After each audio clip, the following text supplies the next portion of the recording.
Good morning or good afternoon, depending on your location. I'm Mel White from Classic Exhibits. Thank you for joining us for another Fast and Furious webinar. And before someone asks, yes, I am recording this session and I will send you the link later this week.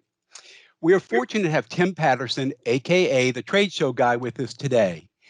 Tim, the author of 2 successful trade show marketing books, thousands of blog posts about face-to-face marketing, and a comprehensive YouTube channel where he not only shares his tips and tricks, but he also interviews trade show industry influencers.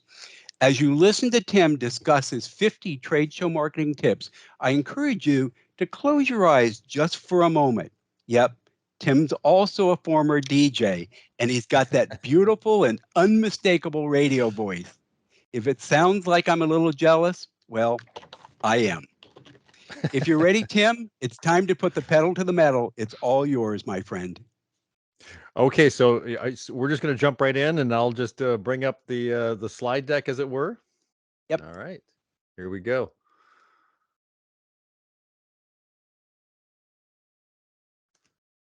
All right, can everybody see that?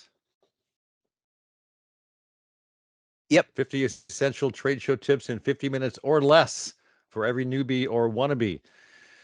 So yeah, Mel, thanks for the nice introduction. I have been doing this for a long time, and I did radio a long time before that. I still do some volunteer radio. I do a reggae show every week, which is a lot of fun. That's kind of how I keep my hands in it. But this has been my main job, as it were, for the last 20 years. I can't believe it's been 20 years.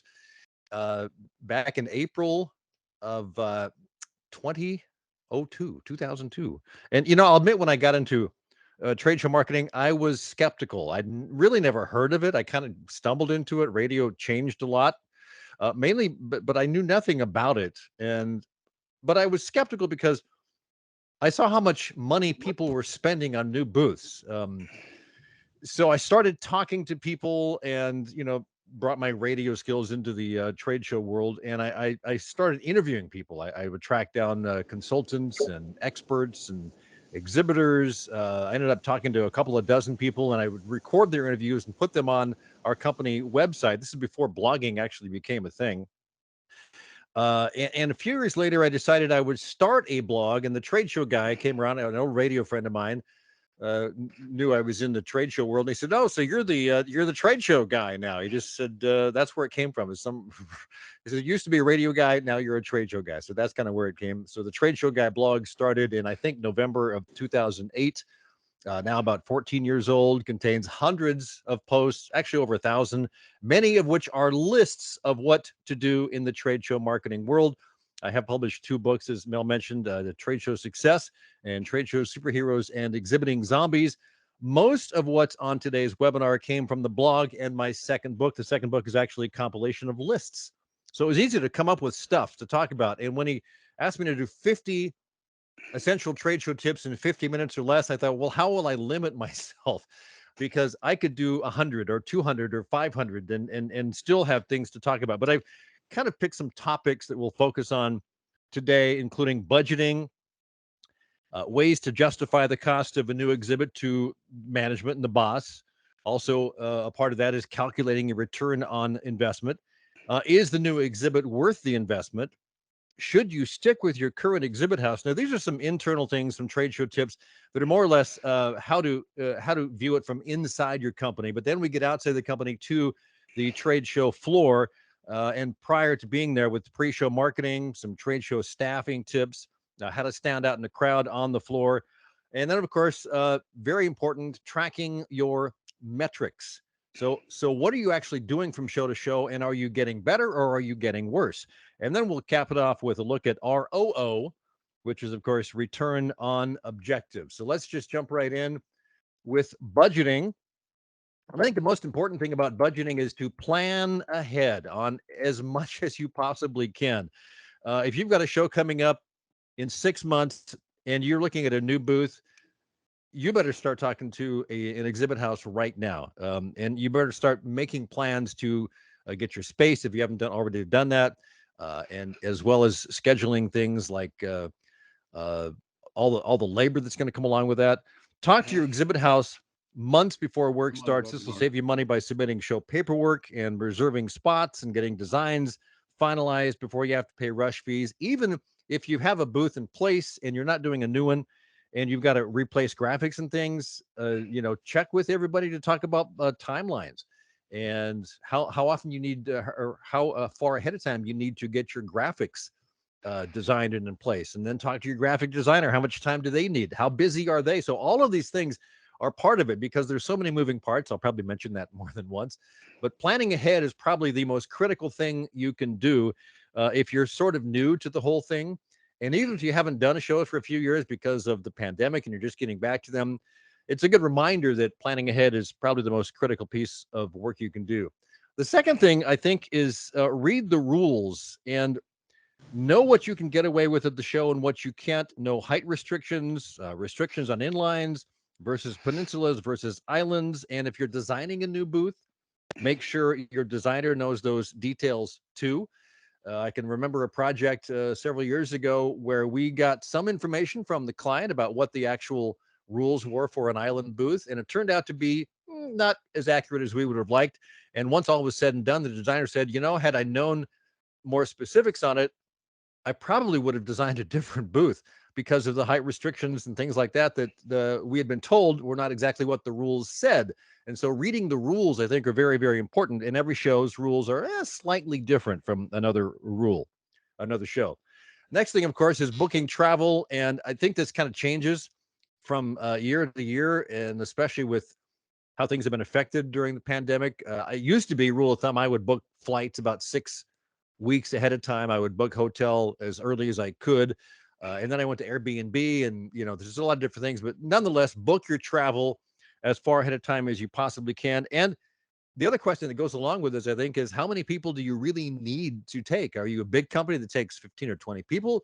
Are you a small company that takes 3 or 4? Do you need all those people, or do you need extra people? So booking travel for everyone, I think, is important as well.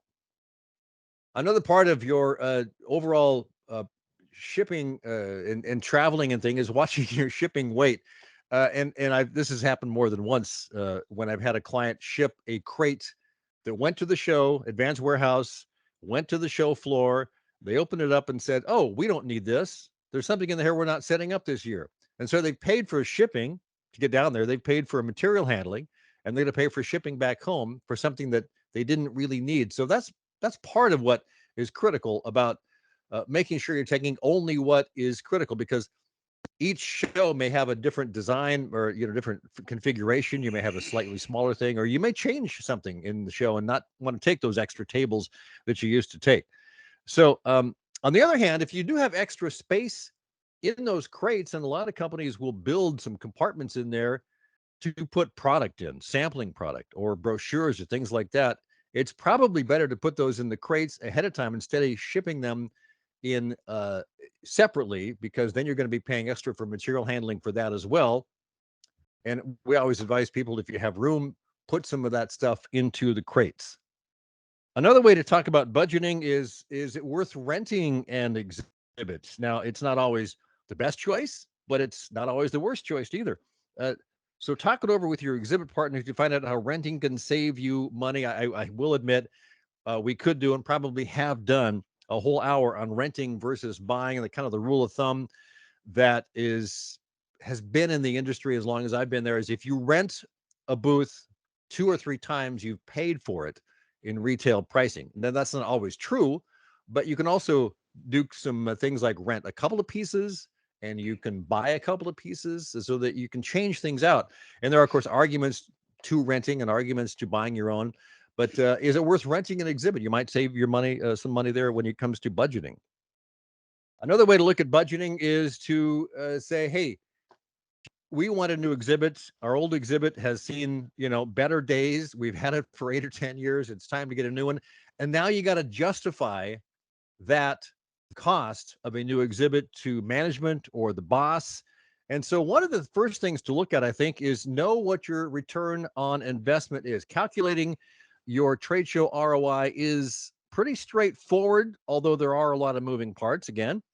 But, the bottom line is know how much you spent to do the show, know how much you made off of the business you got at the show, and then do the math. If your trade show marketing consistently brings those invaluable leads, sometimes it's a matter of communicating the specifics of what you got out of the show to management. They may not actually know how much you made from the show, how much the company made from the show.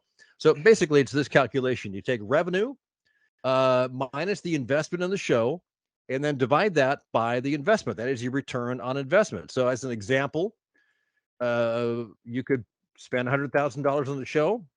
That's your revenue. Excuse me. Revenue is to the left, investment to the right, and then you've managed to make $50,000 from the show. Your return on investment is 100%. Another example is your revenue is $75,000. Your investment was $50,000. Your return on investment was 50%. The next thing to know, of course, is considering a new exhibit is, what are your competitors doing?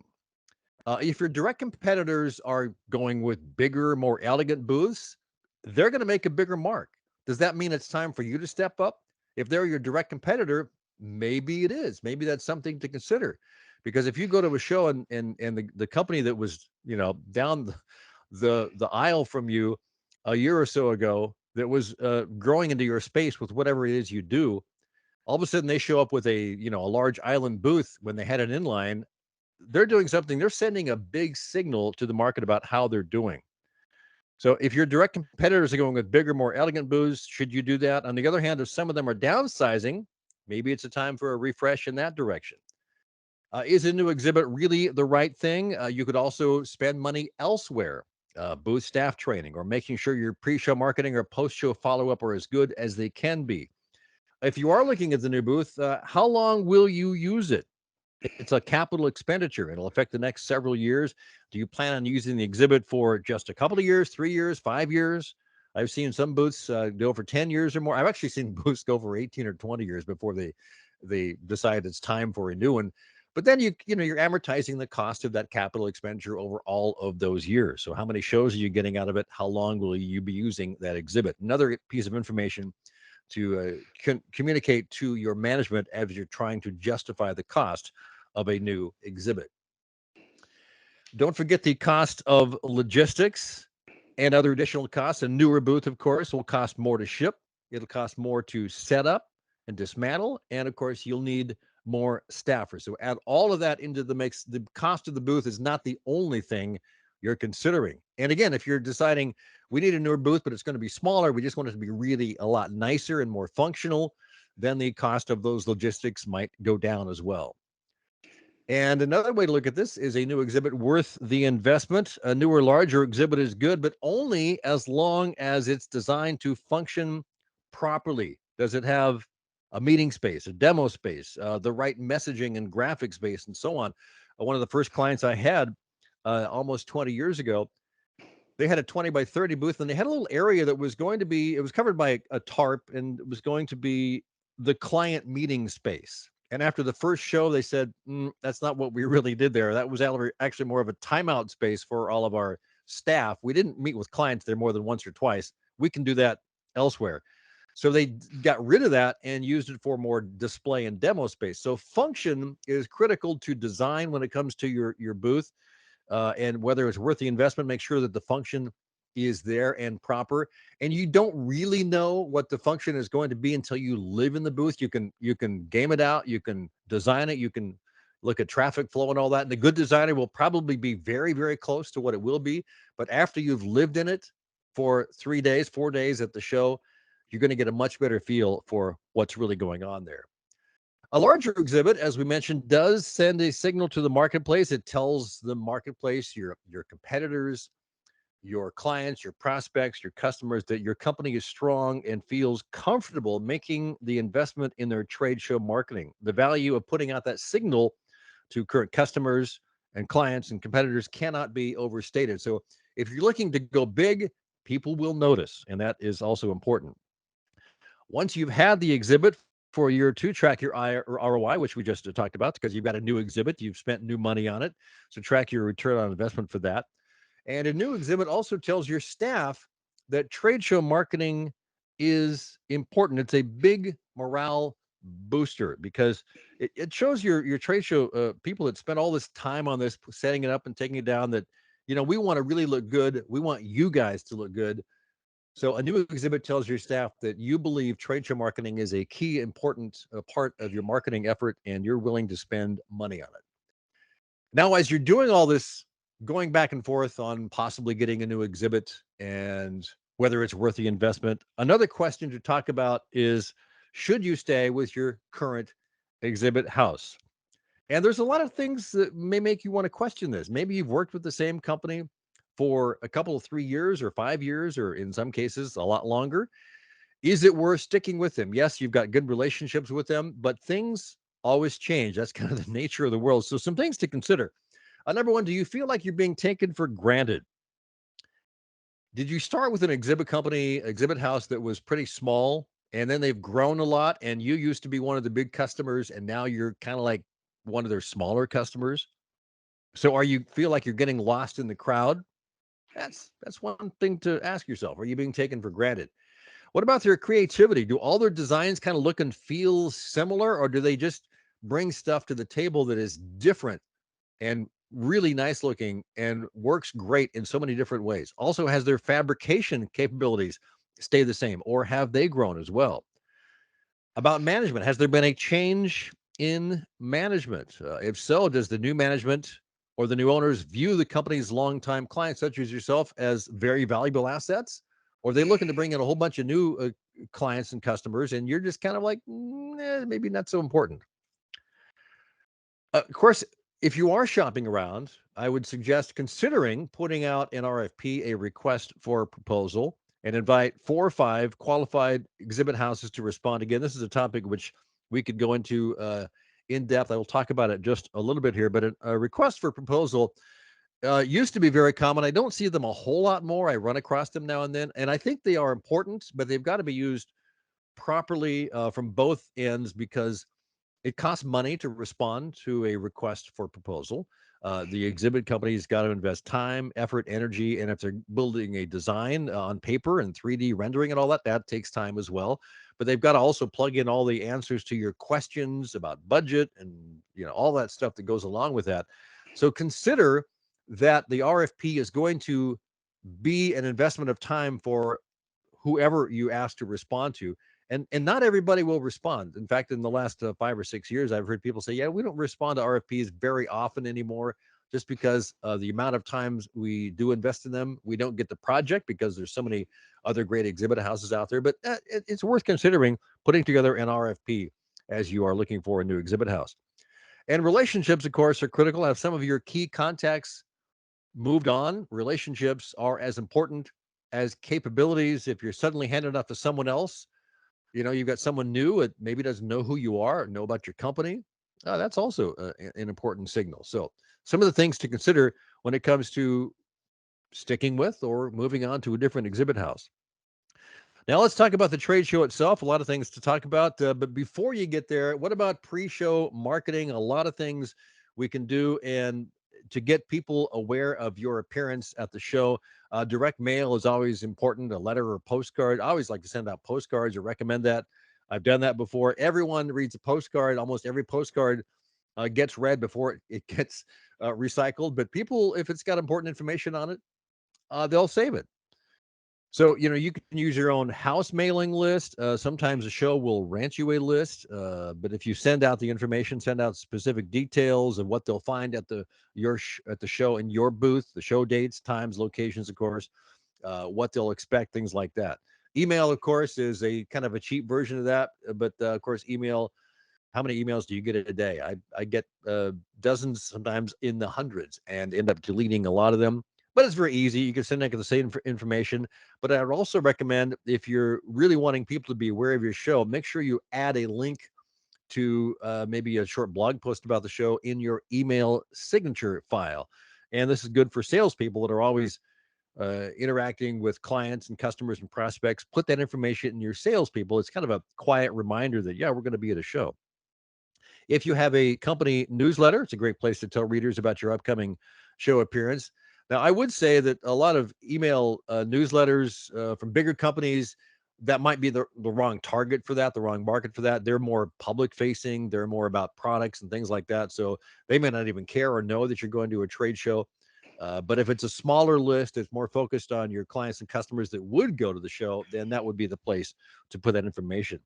Another thing to consider pre-show marketing is to buy a show sponsorship. Every show needs sponsors, and you can get a lot of different possibilities on how you can market your company through the show before the show, because they'll do a lot of pre-show marketing as well. So maybe buy a show sponsorship. Of course, social media is important, perhaps because of all the noise on social media these days, in my opinion anyway. Maybe not the big deal it used to be, harder to stick out in the crowd, but still worth putting some time into letting people know. If you have professionals handling your social media accounts, they would know how to approach this better. Also, make sure you people know how to find you. Stickers, of course, put them all on correspondence that goes out the door. We're appearing at a show, such and such day, such and such time. I always like to recommend putting them on invoices that go out. A reminder that we're marketing ourselves at a show. If you're sending out mailings, stickers on envelopes, they're kind of cool. Also, let people know where your booth is. You can map them and just let people know, hey, we're in booth number whatever. And also, I think I like giveaways and let people know you have giveaways, especially for the early birds. Like every day of the show, for the first dozen people or the first 50 people, we got something cool. I saw this done very effectively at the Outdoor Retailer years ago. There was a promotion they did, a sock company. They said free pair of socks, first 50 people that show up every day. So I made sure I went and got my socks. They did a really neat thing though. They had you fill out a really small survey, like with 3 questions with your name and email. So you were opting in to their email list and answering some questions, giving them some market data, and you got socks out of it. So I think there's a lot of great ways to do giveaways. And depending on your logistics, if your clients are close by and the trade show is not, it's a regional thing. Maybe your salespeople can either get the call out with, or get the word out with phone calls or personal visits by just letting people know. They can drop off invitations. Hey, we're going to be at the show. Here's the information. Always schedule as many meetings before the show for the show. So your salespeople are saying, hey, we're going to be at the show. If you're going to be there, we want to talk to you. And you can do this all as well. And I like, excuse me, having a show mini site. I've only seen this done a couple of times very effectively, but there was a company in Portland years ago that was in the tech world, the data world, and they built a small mini site, which I was very impressed with. There's a blog post on my blog about it, but they talked about, or they had the information, all the specific information about the show, about their appearance at the show. They had some videos of some previous demos. They had a place where you could actually schedule a demo or schedule a meeting, sign up for a newsletter, opt in to a newsletter. It was all on this one little show mini site. There was maybe 1 or 2 pages, and it was a unique URL, so it wasn't tied to their main site, although they had links from their main site. But it was just a great way to put everything that was important to them about the show online in a show mini site. And I've only seen that done effectively a couple times. It's always worth considering, I think. Let's talk about trade show staff. I think trade show. I always envision the trade show people like your frontline people. Mel mentioned I was in radio. I always thought the guys on the air, the girls on the air, the people behind the microphone were your frontline people. They were the people that your product interacted with. The product being what was coming out of the radio speakers. And we always thought, well, because we're the frontline people, we need to get paid more. We need more spiffs or not. But this is true. Your trade show staff is the frontline people. So teach them a number of things. They'll do better at what you're asking them to do. For instance, teach them how to qualify or disqualify prospects very quickly. When someone comes to the booth and starts asking questions, find out if they are a genuine prospect or if they're just kicking the tires or if they're just like walking from one end of the show to the other and they just need someone to talk to. So if they're not a prospect, learn to politely and quickly disengage, because if you're spending time on them and there's not a chance of them becoming a customer, you should be spending your time with those that are having a chance to become customers. On the other hand, if they're stopping by and asking questions, they could be someone that could refer someone to you. So, of course, you don't want to be rude to them. That's what I say, politely and quickly disengage. But if someone is there and you've qualified them, have as long a conversation as it makes sense. Sometimes that's a few minutes, sometimes that's 15 or 20 minutes. But so qualifying and disqualifying quickly, I think, is very important. Give your trade show staff kind of the bigger view of the trade show marketing effort. So make sure your staff understands and knows the overall show objectives, the goals, the reasons for being there, how the trade show fits into your overall marketing thing. And I like to liken this to the story I've heard a number of times about in the early 60s. There was a tour given of NASA, and this one guy on the tour started to talk to a janitor there. And, the question was, well, how do you feel about working for NASA? And the guy says, hey, I may be a janitor, but I'm helping put people on the moon. So he really had a strong buy-in to the overall mission of what NASA was doing, even though he was just a janitor. So do your trade show staff have a buy-in to your overall mission? Also, make sure your staff is task-oriented. Make sure they know what to do when a live prospect is in the booth. Are they supposed to capture information? Are they supposed to make an appointment? Are they supposed to ask about shipping a sample, scheduling a follow-up visit, ask questions? All of that, ask the appropriate questions. So task-oriented, they're not just sitting there shooting the breeze with someone that just stops by, but they want to find the prospects and move along. Q&A from visitors. Now, this is interesting because a visitor can come and ask a question, but you don't know the answer as a staff member, but you need to know who does know the answer. It could be a member of management who may or may not be there. It could be someone that is more specialized than what you're doing or what that staffer is doing. So if you don't know the answer to a question, find out the answer and make sure that answer gets to this person. Or if that person is not there, get a card so you can call them up and say, hey, I found out what you're talking about or what you're asking about. Let me make sure we get that information to you. So Q&A from questions from visitors. Make sure you find the person that does know the answer. I think picking a staffer attitude is probably one of the most important things. Pick booth staffers that can remain upbeat even when things are going wrong, because it's a trade show. Things can go wrong. But having a good attitude of someone in the booth is critical. A couple of other things to mention. Good hygiene is important. It's invisible. Bad hygiene is unfortunately not invisible.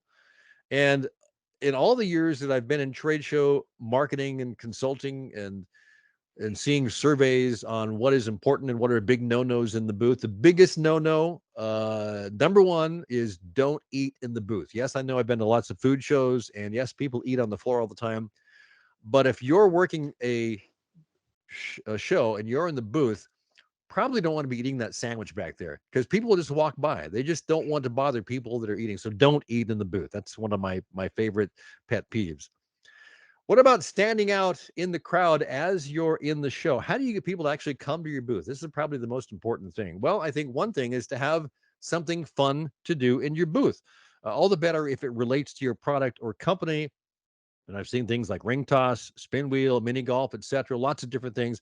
One company I saw had they sold scanners, grocery supermarket scanners, and so they were showing people how to scan things. And I mean, we do that every day now, but this was years ago when it wasn't normal. They were showing people how it works, and then how it could be adapted to their store. So I always like wearing and recommending people wear colorful, wild, coordinated attire, maybe goofy ice cream hats like this guy here wearing T-shirts that match. Uh, if you are wearing the wild and colorful T-shirts, change them out every day. One day it's purple, the next day it's orange, bright yellow the next. Make sure they're branded. Maybe there's a different messaging on it. But if you've got 8 or 10 or 15 staff members wearing those shirts during the day, they're going to be walking to and from. And so they're kind of walking advertisements, as well as people, when they come to the booth, they can see, oh, a staffer's wearing a shirt. Well, I want to talk to one of them. Let me just find someone with the shirt. I've seen this done effectively, having a video booth in a trade show booth, a little video area where people are filming people. They're interviewing for a podcast or a YouTube video for the website. They're interviewing customers and clients and visitors and industry figures and management. Now, not only does it help you connect with the people you're interviewing, because you can interview random people like man on the street kind of things, but it also gets people to stop. It's people want to see what's going on when you're interviewing somebody. They'll stop and look at it for a while, and so you're grabbing someone's attention just like that. I've also seen bulletin boards or whiteboards set up very effectively. It helps people maybe to invite visitors to answer a question of the day. You can post Polaroids on a bulletin board, ask people where they want to travel to, and put their picture up on the board. I've seen this done a number of times effectively. I understand. I haven't seen one in the wild, but I well, actually I have. But Polaroid cameras are certainly ways that you take pictures and put them on the bulletin board, or even give them to the customer, the client, or the visitor that's coming by. Take their picture with somebody famous. Speaking of somebody famous, having a celebrity in the booth always attracts attention. And if it's someone that relates to your market, again, I've seen this done with authors. Um, I don't know that Jason Momoa is an offer here, but I've seen this done with authors where they've got a book that relates directly to the product that you're selling, or pitching. So having them in your booth signing copies of their new book is going, I've seen lines 20, 30, 40 long just so they could get a free copy of a book. The author's promoting their book, they're getting paid, and you're getting a free book, and you're getting a lot of people in line that you can talk to. Let's talk about metrics, because it's always important to know what's going on in your booth and over time. So, of course, the number one thing is sales, the key indicator of your success. How many sales dollars are generated by your trade show appearance? And the tricky thing here is if you go to a show in March and you start to follow up on leads, those sales may not come in until April, May, June, July, August, September, maybe next March. You're still getting sales based on that one appearance because the follow up is not as timely as it could have been, but the client may not have been ready to buy until 6 or 8 months or a year later. But their connection came as a result of being at that show. So that goes into your return on investment. That's why there's a lot of moving parts, especially when figuring out your return on investment. But sales is one of the key indicators. Leads, maybe not quite as critical as sales, but still important. Are your leads going up with each show, or staying the same, or decreasing? New customers, tracking new customers versus repeat customers is always important. New customers are good. Visitors. Now, I think this is probably a little harder to gauge because who counts how many people actually come through your booth, especially if it's a big booth. But there is technology that can do this. There's also the more manual way of just tasking people to kind of count, and they got a counter in their hands. I've seen that done a couple of times. But if you can follow the trend, maybe you're getting more visitors, but the show is not. Well, that's good. But if the show itself sees an increase in visitors, but you're seeing a decrease, then you start asking questions. Why is that? What's going on? Why are people not coming to our booth as much as they did? So having this metric is very, very important. What about sample giveaways? Uh, how many are you giving away each show? Is it more or less than the last show? But important to know how many samples you're giving away. How many at the end of the show you still have less that you're going to donate to local food banks? Online engagement, I think this is important as well. Social media downloads, how many, if you're steering people through QR codes, and boy, did I see a lot of QR codes a couple of months ago in Anaheim. It seemed to be all of a sudden everyone had a QR code. So they're downloading things, they're seeing traffic, they're sending traffic to websites. Are you tracking that? I think it's important. Another thing is if you're doing demos, how many demos did you do? How many people actually came to them? How many people were scanned or signed up at those presentations? By the way, this is a good friend of ours, Ken Newman. He's a longtime trade show presenter, and this is one of the photos that he has on his website. And yes, I'm using it with his permission, but he's one of those presenters that he draws crowds because he's done a little magic. He ties that in with all of the client's information that he pitches, but he gets a lot of people there. So as you're doing demonstrations, maybe similar to this, you've got to have a staff that's ready for that to capture those people before they get away. Basically, you want to talk to as many of those people as you can. So if you're doing demos, be prepared for it, but also track the information that you're getting out of those demos. And finally, let's talk about return on objectives. There's a lot of different objectives when it comes to trade show marketing. And to calculate them, you kind of got to know what those objectives are so you can at least pay attention to them, even though some may be hard or somewhat impossible to quantify. So what do you really want to accomplish at the show beyond leads and sales? Maybe customer meetings. How many meetings did you do? Did you have good meetings with customers? Who were those customers? Who were those potential customers? About press coverage. Were you looking for any press coverage? Did you actually try and get press coverage? Did you get any? Was it good? We talked about samples distributed. That's good. What were the most popular samples things to look at. Did your brand name get out there to the extent that you really wanted to? Because trade shows are all about branding in some ways. Name recognition. Do people know who your name is or product? Sometimes people's products are more popular or more well known than the company that makes them. Did you enhance a lot of client relations? Did you solidify some of those relations? Did the booth work well? Did it function properly? Did it fulfill its obligations as well? So these are things, as you have a show coming up, you want to know that your booth works properly. What are your show objectives? And so did the function work? Did pre-show marketing draw enough people, and did it draw the right people? And what were those conversations like? Did you have show or booth buzz about your booth itself? Did people talk about your booth? What about social media reach before, during, and after the show? Again, networking at the show. Did you network with people? How many? What were those conversations like? Did you make new and valuable connections? Did you follow up on those connections, or at least the higher profile ones that you really wanted to? And we talked about demo attendees, tracking the number of demos and attendees. I think very, very important. So that's kind of a look at the. I know it was probably 50 tips or more in less than 50 minutes, Mel, but that's where we came to. So the 50 essential trade show tips in 50 minutes for every newbie and wannabe. You can find our blog at tradeshowguyblog.com. Well, thank you very much, Tim. I appreciate it. And I'm always in awe of how smooth you are as far as going through all of those tips. That was amazing, man. I'm You should trying to see me figure out a behind the way. scenes. It's like, Yeah. I think what I'm going to have to do is I know people will have questions, but what I'd also like them to do is, although you did 50 essential trade show tips, I'm sure everybody out there has an essential trade show tip that maybe you didn't hit. So I'm going to try to unmute everybody. I want to give folks a chance to either ask a question or actually share a trade show tip that you may not have touched on it. So let me see if I can do that really quick, because let's see, this will mute everyone in the meeting but you. Nope, I don't want to do that. I want to unmute everybody. And it's not giving me that ability for some reason. I'm not sure how to do that. All right. I tell you what, if someone has a question, use the reaction and raise your hand, and I'll see if I can unmute you. Unfortunately, Microsoft Teams is not being very cooperative with me right now.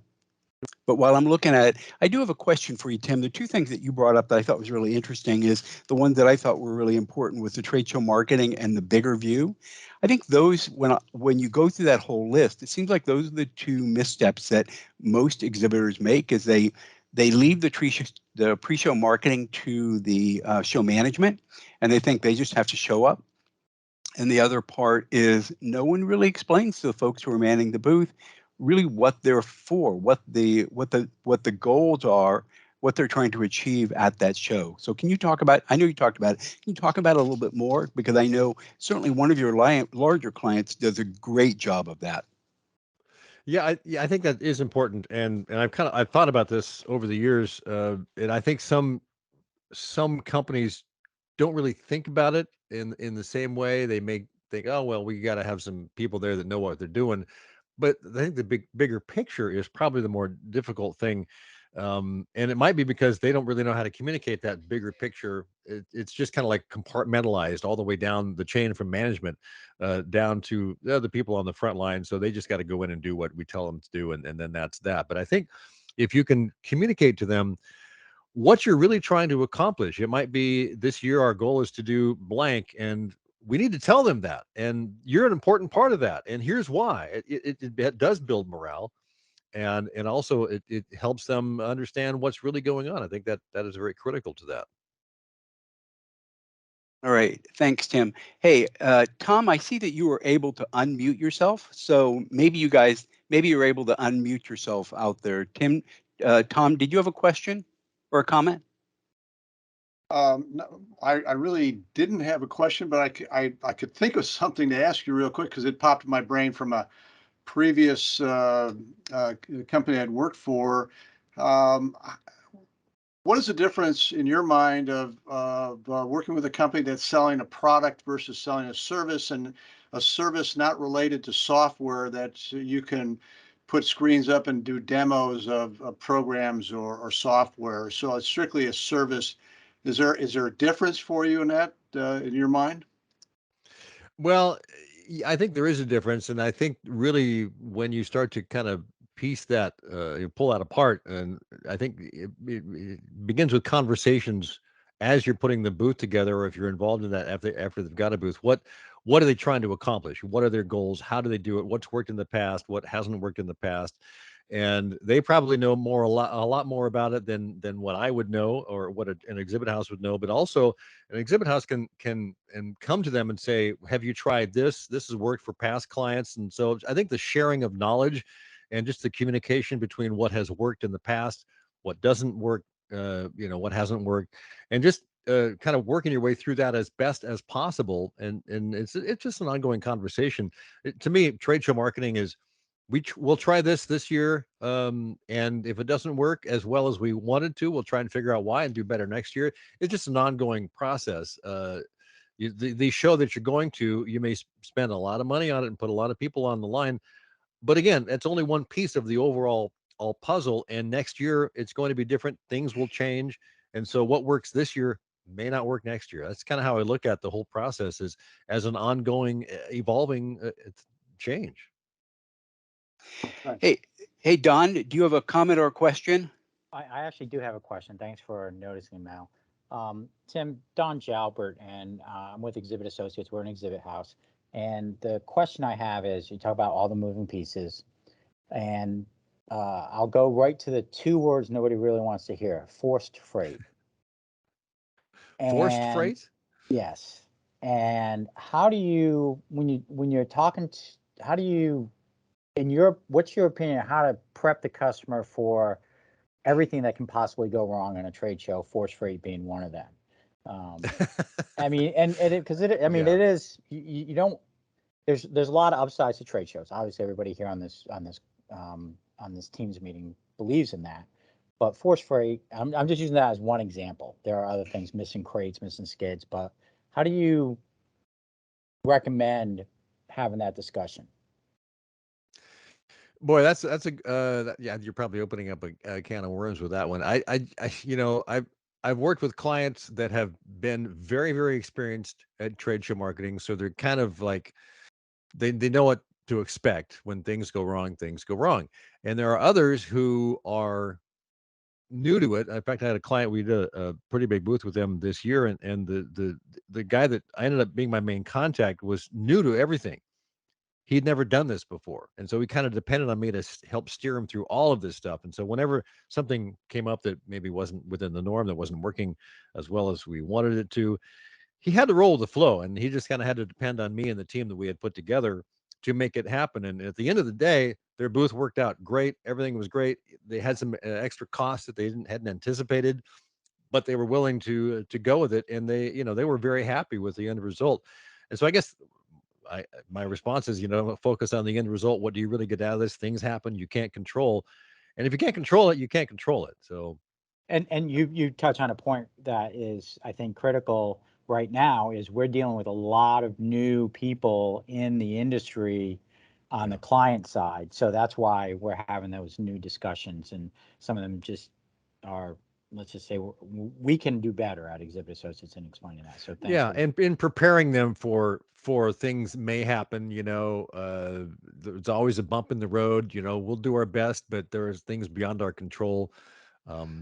That's kind of how I frame that conversation, I guess. Thank you. Yeah, sure, Don. Thanks, Don. So one of the things that I've often, as someone who primarily does marketing, is that I'll talk to other marketers, and there is a sense that, oh, this is just one more form of marketing. I'm just fine. Trade shows okay. It's the same as everything else. And I always tell them that yes, trade shows are marketing, but it's a very specialized form of marketing. And the truth is, and I know everybody has said this to their client at some point, is you can spend a shitload of money before you learn how to do it right. It's just true. I mean, you can go to shows many, many times, and if you don't rely on the expertise and the help of professionals, you're going to spend a lot of money doing it wrong. And the one single piece of advice that I tell people when they ask me is rely on your exhibit house. Ask a lot of questions. They need to walk you through it. There's going to be surprises, but their job is to help you minimize the surprises that happen, and certainly minimize the expensive surprises that happen at the trade show itself. So many folks want to do it alone, and in the end, doing it alone is just a major mistake, at least in my opinion, because they don't know what they're doing. They don't realize that as marketing is a different form of marketing, and to succeed at it, they need to rely on the industry professionals. It's a team approach, and I would want to share this one more thing, sort of an anecdote that one of my best clients over the years, I've been very lucky to work with Bob's Red Mill. Bob Moore, of course, is the iconic Bob, and I think it was the early '90s. One of his marketing people said to him, we should do trade shows. They started doing trade shows on a very small scale, like a 10 by 10, 10 by 20 booth. And Bob has said over the years that trade show marketing opened up markets to them that they never would have been available, had access to without trade shows. And so he was a big supporter of it. And so it was a commitment. It was a commitment they made early on. And that commitment grew over time. And they've been doing it for, a couple of decades now. And we've been lucky to work with them. And they've done some great booths, which Classic, of course, built. But it was his commitment and his realization that trade show marketing is a different beast, but it does present you with a really effective way of reaching markets that you just otherwise would not have access to. And one of the things that Bob's Red Mill did right is they got the design right in the very first time, or at least the very first big time. They got that design. They hit it just dead on as far as the exhibit design. And that same design, with some iterations, has been their trade show booth for how long, Tim? The current one's 10 years, but before that it was a slightly different version, a smaller version, for probably 5 years. So yeah, been a long time.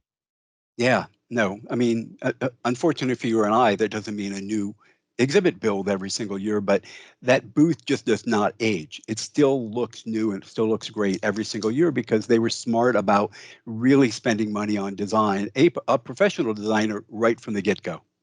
Right. Yeah, exactly. Yeah. So.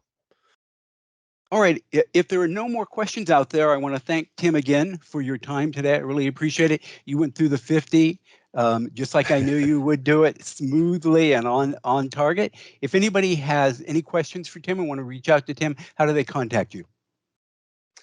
Probably if I could give you my address, but it's a long one. But just go to TradeshowGuyBlog.com and there's contact information there. You can reach me there. There's direct phone numbers and email and all that stuff. So.